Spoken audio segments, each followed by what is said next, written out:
All right, welcome back, everybody. Some of you might be disappointed to hear that Netflix is now going to be accepting advertisers. The advertisers have been chomping at the bit to get some of that Netflix change, and now it seems like their dream is going to come true. The CEO has finally admitted that this advertiser-free method that they were doing on Netflix may not be the best, and that having a hybrid, some advertiser and some non-advertiser subscription service is going to be the way into the future. As we know, a lot of people have cut the cord these days. They've kind of given up TV, especially in America. I'm not sure about any other country, but they've kind of hopped onto the bandwagon of these subscription or these streaming services, whether it be one or many. And because of that, Netflix has seen this opportunity to gather more people by being this advertiser-free service, right? However, after seeing the success of many other streaming services that are offering ad-free and ad-full services, Netflix has now, I guess, kind of decided to dive right in. Jumped on the bandwagon. Jumped on the bandwagon, as it were. They're a little bit late to the party, but I don't think it's really going to affect the amount of people that would subscribe or not subscribe being this late to the party. And maybe if they would have offered this during the height of the coronavirus, it would have been a bit more successful.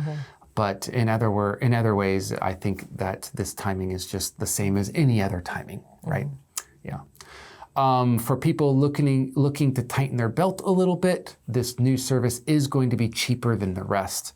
And so that will be one of the kind of good points of it. Now, would you actually do this if they offered a cheaper service or maybe even free, but they required you to watch the ads? Would you subscribe? I think if it was at a certain time where I already maybe had a subscription to another service, which I was watching a few series on, but there was something coming out that I also really wanted to watch on Netflix, but I felt like I couldn't justify two subscriptions. Yeah, maybe this would be a great option. Yeah. Just to have for a month or two while I watch a certain series that I really want to watch. And maybe the ads wouldn't bother me too much. Yeah. And I think another thing you could think about is like if I could have, ads on Disney and ads on Netflix, but together the price is one subscription price in the past, then I can have two for the price of one, even though I have to watch these ads. I have not broken down and gotten YouTube Premium, so I'm quite used to having ads, but skippable. And I feel like these ads are not going to be as skippable. Yes. Yeah. Well, I suppose this remains to be seen. Yeah. How long are these ad breaks going to be? Will it be like TV where they could be 10 minutes long? Can you imagine that kind of ad break? They couldn't do that. Even a minute would be pushing it, I think. I couldn't go back to that. No, I couldn't go. I would cut the proverbial cord of Netflix if that were true. Yes, I'd pay the extra. Are you on the TV series side of things or on the movie side of things? I feel like this was the great thing about Netflix when it first started, and many of these big things, is that you can get, I love the quality of movies and the effects and the great actors they could always get, and that big experience. But a movie is actually the short form now. Yes. If you can have that level of quality, but it's a series, you've got, a movie that is 12 hours long or something, or even more. Or 40, insane. Yeah, Game of Thrones really taught me, wow, this is the longest movie I've ever seen. And I loved every minute of it because I could, do it in portions. So definitely much prefer the series now if it's at that sort of big budget movie quality level. Absolutely.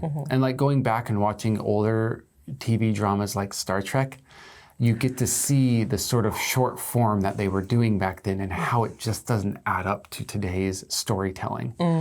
Although some of today's storytelling is also terrible, you do get the few and far between really good ones. Yeah. Still possible to write a bad drama. Who knew? Who knew? That people are still fallible, even in 2023. Well, let us be less fallible by memorizing these vocabulary words and using them in everyday life. And we will see you in the next article. Bye.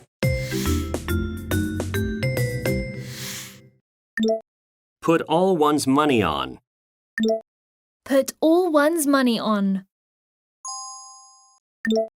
Late to the party. Late to the party. Cut the cord. Cut the cord. Double down.